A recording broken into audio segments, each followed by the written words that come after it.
Well, hello, everyone. Welcome to the We're Not Stumped podcast. I'm your host, Mike Bolland, and welcome to Headlines for the week of July 15th. Today is July 18th, and what the headlines are, there are headlines that I find on the internet with some interesting stories that I think you'd appreciate from the limb loss, limb difference, and amputee communities. So let's get to headline number one. Marine veteran amputee forms a rock band to perform for patriots around America.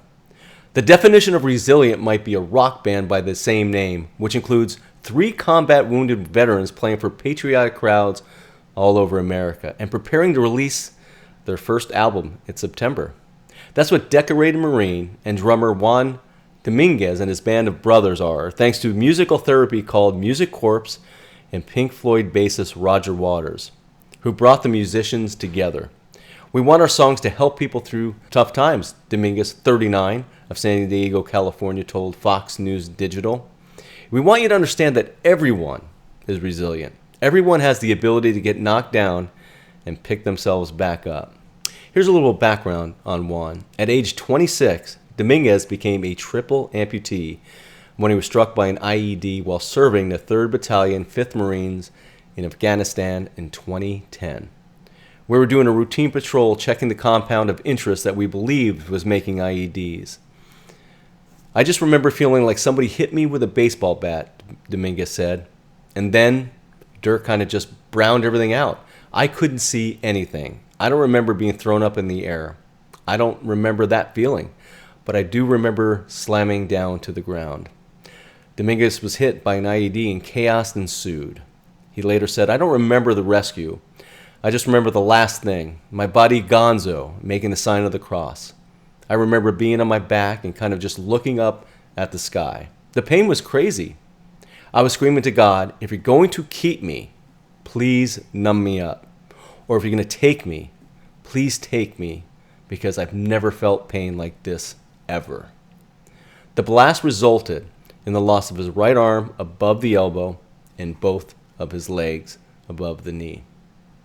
While he was recovering at the hospital in Germany, Dominguez was contacted by Semper Fi and America's Fund, a veteran nonprofit that stepped in to provide support on many fronts. June Cartmill, a senior case manager at the fund, has been with Dominguez since the early days of his recovery. And she later said that, "My job is to visit with these guys and their families to make sure that they have everything they need." Cartmill said that wounded soldiers, including Dominguez, face many challenges as they try to regain control of their life. "One day, you're whole," she said. "The next day, you're mourning the loss of your limbs and fighting to walk again. There is sadness because their careers are over and they're trying to find out where they fit now." And Dominguez was a guitarist for much of his life, and he often quipped that if he was ever wounded in combat, he hoped that he would not lose his arm so that he could continue playing music. "So when I lost my arm, everyone freaked out because I thought I was going to be suicidal," Dominguez said. "And for some reason, whatever the reason, I really wasn't. I was just happy to be alive at that point. I knew I'd figure it out. I felt like God gave me a life for a reason. And music turned out to be the source of healing in Dominguez's recovery." And speaking of the band as a whole, as a part of Music Corps' band, they had a chance to perform at the Beacon Theater, Constitutional Hall, and Madison Square Garden with legendary rocker Roger Waters of Pink Floyd, who had a chance meeting with Dominguez and brought him on board when he realized his talent. "He couldn't believe I played guitar or even drums," Dominguez recalled when he first met Waters at Stand Up for Heroes, an event in 2011. "It kind of all spiraled from there. He wanted to start a band of wounded warriors. In 2013, we got to play at Madison Square Garden, and I played drums.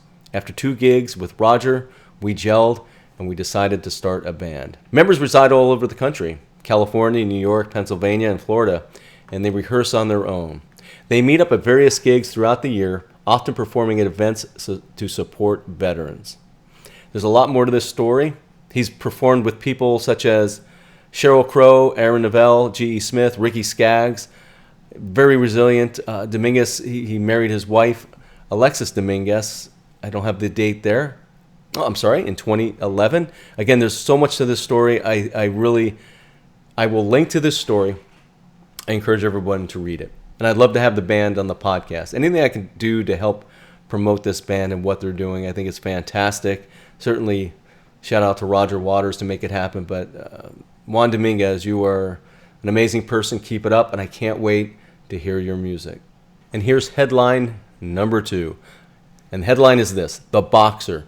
Amputee takes to the ring, earns USA boxing license. And here's a little bit of the story. When this 13-year-old Kankakee boy bends his back to make his way through the thick ropes around the boxing ring at Bradley's Gold Star Gym, he has already won.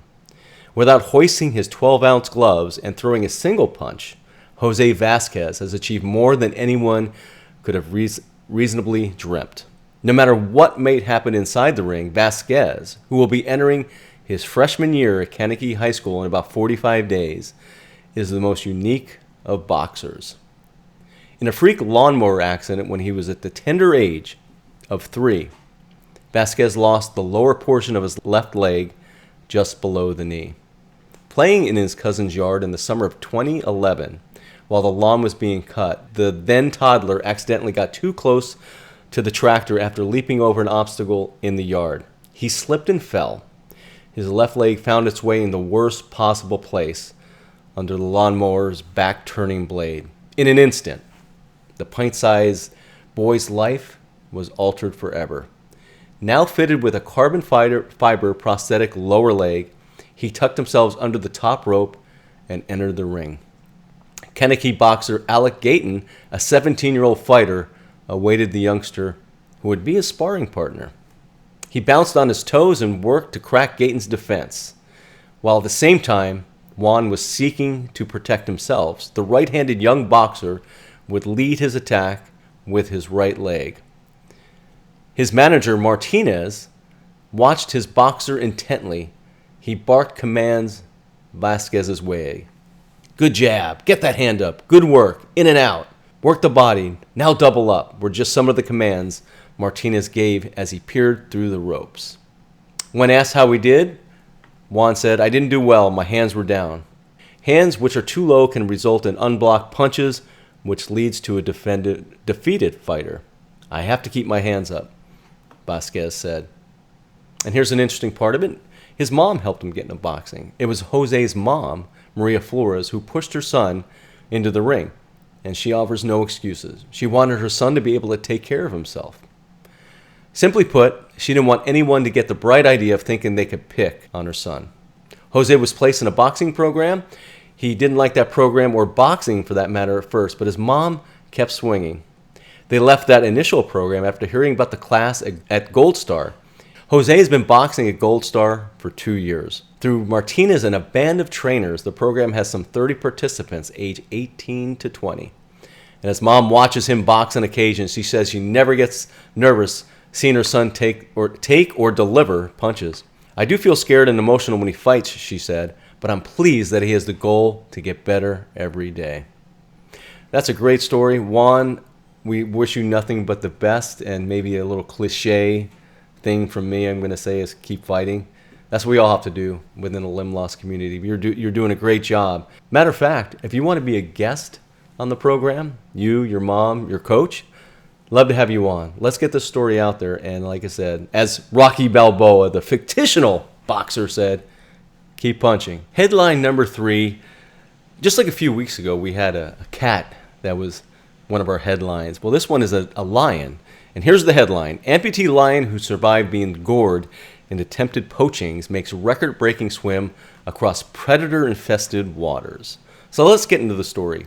At just 10 years old, a lion named Jacob has survived being gored, his family being poisoned for body parts, and an attempted poaching that left him as an amputee. But now, the animal known as Africa's most resilient lion has broken an incredible record alongside his brother by swimming across the crocodile and hippo-infested waters known to be deadly for their species. Jacob's story was documented in a new study published in Ecology and Evolution, led by researchers at Griffith University in Australia and Northern Arizona University, same state I'm sitting in now. Using drones equipped with high-definition heat-detected cameras, they filmed Jacob and his brother, Tibu, crossing the Kazinga Channel in Uganda. according to the Queen Elizabeth National Park, the channel reaches a width of 20 miles and holds the biggest population of hippos and numerous crocodiles in the world. Most lions who attempt to cross that channel only make it between 10 and a couple hundred meters in, as the waterway is filled with predators. Some of those attempts were fatal due to the crocs, and yet the two brothers made it, swimming in what researchers believe to be a total of 1.5 kilometers from bank to bank, just under a mile, at night.